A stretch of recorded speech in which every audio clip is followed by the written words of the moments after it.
Breaking news phone tapping కేసులో 3.5 గంటలుగా శ్రవణ్ రావు విచారణ కొనసాగుతుంది. ఎస్బీఐ మాజీ చీఫ్ ప్రభాకర్ రావుతో ఉన్న సంబంధాలపై ఆరా తీస్తున్నారు అధికారులు. ఇక ప్రభుత్వంతో ప్రత్యక్ష ప్రమేయం లేని మీరు ఫోన్ ట్యాపింగ్ లో ఎందుకు ఇన్వాల్వ్ అయ్యారని ప్రశ్నించారు. ఎన్నికల సమయంలో కొందరు కీలక రాజకీయ నేతల ఫోన్లను ట్యాప్ చేయాలని ఆదేశాలు ఎక్కడి నుంచి వచ్చాయి, ఎవరిచ్చారు అన్న దానిపై కూడా విచారిస్తున్నారు పోలీసులు. ఇక దుబ్బాక మునుగోడు ఉప ఎన్నికల్లో భారీ మొత్తంలో నగదు స్వాధీనం వెనుక అప్పటి టాస్క్ ఫోర్స్ ను అప్రమత్తం చేశారా అని కూడా ప్రశ్నించినట్లు కూడా సమాచారం అందుతుంది. విదేశాల నుంచి ఫోన్ ట్యాపింగ్ చేసేందుకు సాంకేతిక పరికరాలు కొనుగోలు చేశారా, ఆ ఆదేశాలు ఇచ్చిందెవరు అన్న దానిపై కూడా ఆరా తీస్తున్నారు పోలీసులు. ఎస్ఐపి మాజీ డీఎస్పీ ప్రణీత్ రావు టీమ్స్ ఏర్పాటులో పాత్రపైన కూడా ప్రశ్నల వర్షం గుప్పించినట్లు కూడా సమాచారం. శ్రవణ్ రావుకు మొత్తం 15 నుంచి 20 ప్రశ్నలు సంధిస్తున్నారు అధికారులు.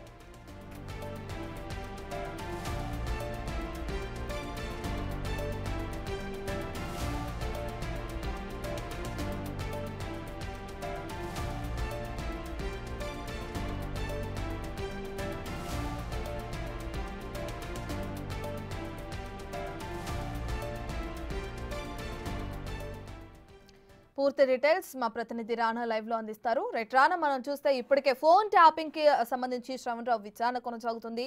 ఎస్ఐబి మాజీ చీఫ్ ప్రభాకర్ రావుతో ఉన్న సంబంధాలపై ఆరా తీస్తున్న క్రమంలో ఆయన దగ్గర నుంచి ఎటువంటి సమాధానాలు వస్తున్నాయి రాణా?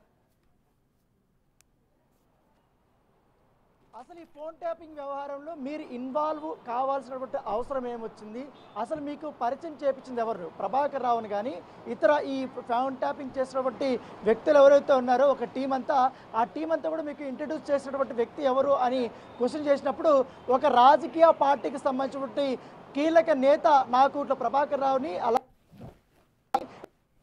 పరిచయం చేశాడు అన్నట్టుగా చెప్పినట్టుగా మనకు సమాచారం అందుతుంది.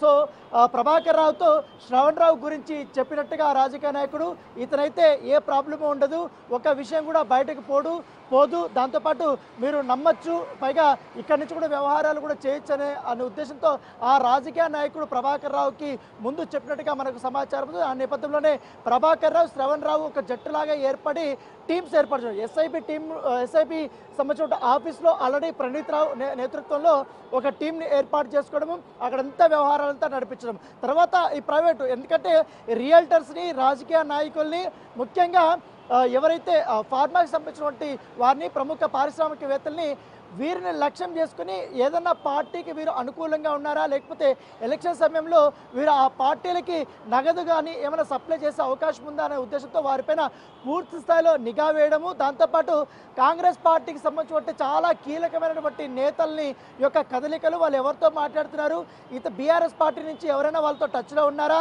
లేకపోతే వీరు టచ్లో ఉంటే వీరు ఇస్తున్నటువంటి హామీ ఏంటి, లేకపోతే ఎలక్షన్ కోసం వీళ్ళు ఫండింగ్ ఎట్ల నుంచి రైట్ చేసుకోబోతున్నారు, ఎవరెవరు వీరి వెనకాల ఉన్నారు, ఎవరు వీళ్ళకి హెల్ప్ చేస్తున్నారు అనే అంశాలన్నీ కూడా శ్రవణ్ రావుకి తెలిసినట్టుగా, అవన్నీ కూడా ప్రభాకర్ రావుకి, రాధాకృష్ణ రావుకి చేరవేసినట్టుగా అతను చెప్పినట్టుగా మనకు సమాచారం అవుతుంది. సో దాంతోపాటు మీరు ఒక బిజినెస్ చేస్తున్నారు, దాంతోపాటు కొన్ని ఛానల్స్ కూడా మీరు మెయింటైన్ చేస్తున్నారు, కాబట్టి మీరెందుకు దీంట్లో ఇన్వాల్వ్ అవ్వాల్సి వచ్చింది అన్న దానిపై కూడా క్వశ్చన్ పదే అడిగినప్పుడు ఆయన కొన్ని రీజన్స్ చెప్పినట్టుగా మనకు సమాచారం. నాకు పని అప్పచెప్పారు, ఆ పని మాత్రం నేను చేశానన్న రీతిలో అతను చెప్పినట్టుగా మనకు సమాచారం అవుతుంది. ఇక్కడ కీలకమైనటువంటి అంశం ఏంటంటే వేరే దేశం నుంచి ఎక్విప్మెంట్ని తీసుకొచ్చారు. ఎందుకంటే హై ఎక్విప్మెంట్, ఎంత దూరమైనా పర్వాలేదు, ఎవరితో మాట్లాడుకున్నా ఆ ఒక్క పూర్తిగా కూడా ఆ సిగ్నలింగ్ అంతా వచ్చి చాలా క్లియర్గా కూడా వాయిస్ వినపడేలాగా అంతా రికార్డ్ చేసేలా కూడా వాళ్ళు ఆ ఎక్విప్మెంట్ కొనుగోలు చేశారు. కాబట్టి ఈ ఎక్విప్మెంట్ కొనుగోలు విషయంలో మీరు ప్రముఖంగా ఉన్నారు, మీకు ఎక్కడి నుంచి డబ్బులు ఇచ్చారు, మీకు డబ్బులు చేరవేసింది ఎవరు, ఒకవేళ ఎస్ఐబి నుంచి డబ్బులు వచ్చిందంటే మీకు ఆథరైజేషన్ ఇచ్చడానికి అవకాశం లేదు, మీకు ఎవరు ఇచ్చారు డబ్బులు అన్నప్పుడు దానికి సమాధానం లేనట్టుగా మనకు సమాచారం అవుతుంది. అసలు మీకు ఎటువంటి సంబంధం లేనప్పుడు మీరు ఎందుకు సర్వర్లు ఏర్పాటు చేసుకుని ఇన్ని వందల మందిని టార్గెట్ చేసుకొని బిజినెస్ మ్యాన్లు కానీ వీళ్ళందరినీ కూడా మీరు ఎట్లా మీరు కదలికలన్నీ కూడా చెప్పారు, ఎట్లా ట్రాప్ చేశారు, వారి యొక్క వివరాలంతా కూడా మీరు ఎక్కడ స్టోర్ చేసుకున్నటువన్నీ కూడా ఎవరికి ఇచ్చారు, వారు వాటిని ఏం చేశారు, తర్వాత మీరు ఇచ్చిన తర్వాత మీకు లాభం ఏంటి దీంట్లో, అంటే మీకు ఒక పని ఇచ్చారు, ఓకే, ఆ పని చేసిన దానివల్ల మీకు వచ్చినటువంటి లాభం ఎందుకు మీరు ఇంత రిస్క్ తీసుకున్నారన్న దానిపై కూడా క్వశ్చన్ చేసినట్టుగా మనకు సమాచారం అవుతుంది. అంటే ఇటు ప్రణీత్ రావు కానీ రాధా రాధాకిషన్ రావు కానీ భుజంగరావు కానీ తిరుపతన్న కానీ గతంలో వారు అరెస్ట్ అయిన సమయంలో దాదాపు ఒక్కొక్క 2 రోజులు 3 రోజుల పాటు కూడా విచారణలు ఎదుర్కొన్నారు కాబట్టి అప్పుడు వాళ్ళు ఇచ్చినటువంటి స్టేట్మెంట్లో చాలా ప్రముఖంగా శ్రవణరావు పేరు చెప్పారు.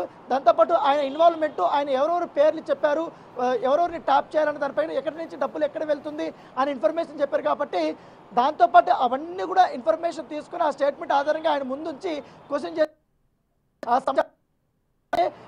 A6గా శ్రవణరావు ఉన్నప్పటికీ కానీ ప్రభాకర్ రావుతో అత్యంత సన్నిహితంగా ఉన్నటువంటి వ్యక్తి మాత్రం శ్రవణరావే అని పోలీసులు భావిస్తున్నారు. కాబట్టి ఇప్పుడు ప్రత్యేక బృందం దానిపైన కాన్సన్ట్రేట్ చేసి క్వశ్చన్ చేస్తున్నట్టుగా మనకు సమాచారం ఉంది. దాంతోపాటు ఎవరా ఆ ప్రముఖ నాయకుడు, ఆ నాయకుడు చెప్తే ఆ నాయకుడికి మీకున్నటువంటి సంబంధాలు ఏంటనే దానిపై కూడా పూర్తి స్థాయిలో ఆరా తీస్తున్నట్టుగా మనకు సమాచారం ఉంది. చూడాలి, ఇంకా 2 గంటల వరకు కూడా ఇంకా విచారణ కొనసాగే అవకాశం ఉంది. కాబట్టి ఇంకా చాలా కీలకమైనటువంటి విషయాలంతా కూడా వెలుగులోకి తీసుకురావాలని కూడా సిట్ అధికారులు భావిస్తున్నారు. దాని తగ్గట్టుగానే ఇప్పుడు ఎంక్వైరీ అయితే కొనసాగుతుంది. Right, thank you Rana.